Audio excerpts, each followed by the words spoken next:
네, 머니 칼럼입니다. 하나금융투자청담금융센터의 박문환 이사 만나보시죠. 이사님 안녕하십니까? 네, 안녕하세요. 네, 어제는 달러 강세에 대한 의견 여쭙고 오늘은 내년을 좀 예상하면서 미국의 어떤 주택 시장, 부동산 시장을 통해서 좀 연결 지어 주시겠다 했는데 어떤 내용인지 들어보겠습니다. 네, 부동산 시장과 주식 시장과의 관계를 네, 단적으로 설명하자면 첫 번째, 주식 시장과 더불어서 부동산 시장은 부의 효과를 가장 잘 이끌어내는 자산입니다. 특히 부동산 시장이 강세를 보이는 동안에는 어지간하면 주식 시장은 하락하지 않죠. 두 번째, 부동산은 금리에 조금 더 민감하죠. 그래서 대부분 주식시장보다도 고점이 먼저 온다라는 부분을 기억해 주십시오. 이 부분을 꼭 기억해 주셔야 되는데요. 오늘 제 이야기의 핵심입니다. 그러니까 부동산에서 고점이 오지 않는다면 증시 역시 고점은 오지 않는다. 이 부분을 먼저 기억을 해주시기 바랍니다.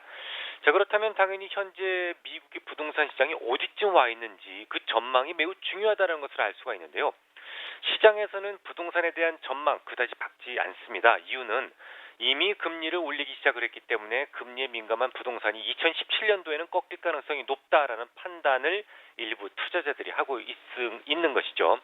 그래서 오늘은 미국의 부동산 시장을 좀 진단해 보겠습니다. 그래서 아울러서 2017년도 미국 증시에 대한 전망을 함께 해보도록 하겠습니다. 우선 부동산이다라면 가장 큰 특징이 뭘까요? 장기 투자 자산이라는 것이죠.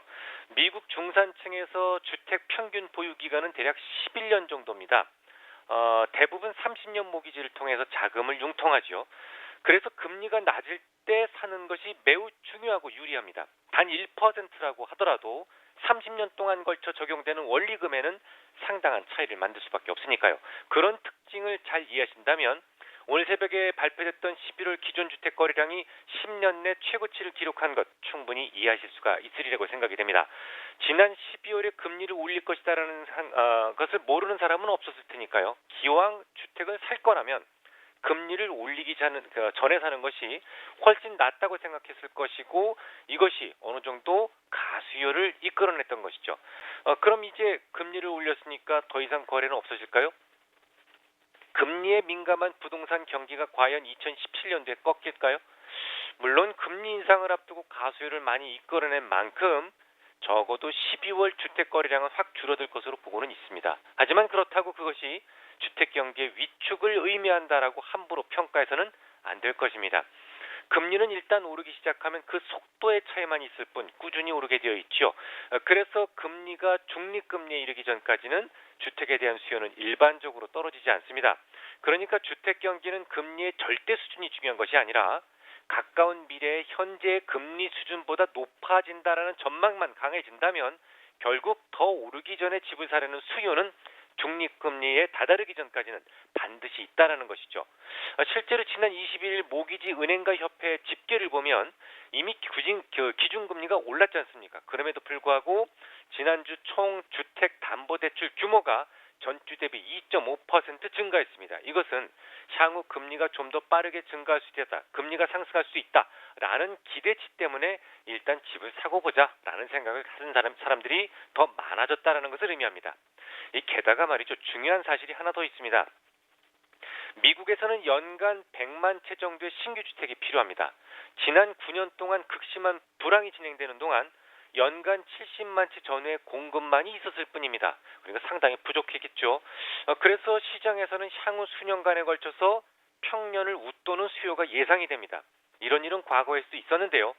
1929년도 대공황 이후 수많은 미국인들이 일자리를 잃게 되었고 결국 직업이 없었던 젊은 층들은 그들의 부모와 어쩔 수 없이 동거를 선택했었습니다. 하지만 당시 젊은 세대들이 부모와 훨씬 더 유정해서 함께 살고 싶어서 동거를 선택했던 것은 아니었죠. 결국 이들에게도 직업이 생기게 되면서 부모로부터 독립을 시도하게 됐었고 대공황의 끝자락에서부터 주택 수요는 폭발적으로 증가한 적이 있었습니다. 그때와 지금은 대부분의 환경이 매우 흡사합니다. 이미 주택 수요는 빠르게 증가하기 시작했는데요. 좀 더 마음에 확 와닿을 만한 증거를 제시해 드리겠습니다. 기존 주택의 평균 재고량은 금융위기 이전에 대략 6개월분이 정상 수치였습니다. 그런데 오늘 새벽에 발표됐던 11월 기존 주택 재고량은 4개월분으로 하락했습니다. 재고가 턱없이 부족한 수준까지 떨어지고 있다는 것은 그만큼 구매자가 시장에 많다라는 것을 의미합니다. 지난달에 발표됐던 신규 주택 착공 건수는 무려 1.9%나 감소했었죠. 이것도 내년 주택 시장을 긍정적으로 보는 매우 강력한 단서가 됩니다. 기존 주택 재고가 없어서 신규 주택을 건설하려는 수요가 연초에 집중됐었습니다. 그 바람에 지난 여름 때까지만 하더라도 연율 62만 채 이상을 기록하면서 수년 내 최고치를 기록했었죠. 하지만 주택이라는 것이 그냥 설계도만 그려서 뚝딱 지을 수 있는 게 아니죠. 전력도 끌어와야 되고 오폐수 박스도 심어야 됩니다. 진입로도 내야 됩니다.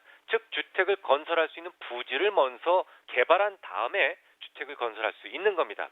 연초에 신규 주택 건설이 너무 집중되다 보니까 이미 개발된 부지가 모두 동이 나버렸습니다. 그래서 거래량은 여름 이후로 내내 줄고 있었죠. 하지만 재고는 감소했습니다. 신규 주택 중간값은 30만 4,500달러까지 상승하면서 주택 시장의 쇼티지를 반영해 왔었죠. 결론을 말씀드리겠습니다. 지난 2008년도 시장이 꼭지를 만들었던 거 기억하시죠? 하지만 주택 시장은요, 그보다 1년 이상 먼저 꼭지를 만들었습니다. 언제나 그런 건 아니지만 대개 90% 이상의 확률로 주택 시장이 주식 시장보다 먼저 고점을 만든다는 사실을 꼭 기억해 주십시오. 그런데 미국의 주택 시장은요, 그동안 공급이 너무 위축되어 있었기 때문에 이거 쉽게 꺾일 것 같지는 않습니다. 물론 금리 인상이 가수요를 촉발했기 때문에 최소한 12월 기존 주택 거래량만큼은 크게 감소할 가능성이 높습니다. 하지만 적어도 2017년도 미국 시장의 주택 시장은 2016년도에 비해서 훨씬 더 강세를 보일 가능성이 높다고 저는 보고 있습니다. 주택 시장이 주식 시장보다 먼저 꺾인다라는 점을 믿으신다면, 그게 합당하다라고 생각되신다면 결국 2017년도에는요, 주식 시장이 흔들리면 매수하는 시장이다라는 것을 의미합니다. 당시 다우존스 지수가 지금 2만 선을 코앞에 두고 지금 연말인데요.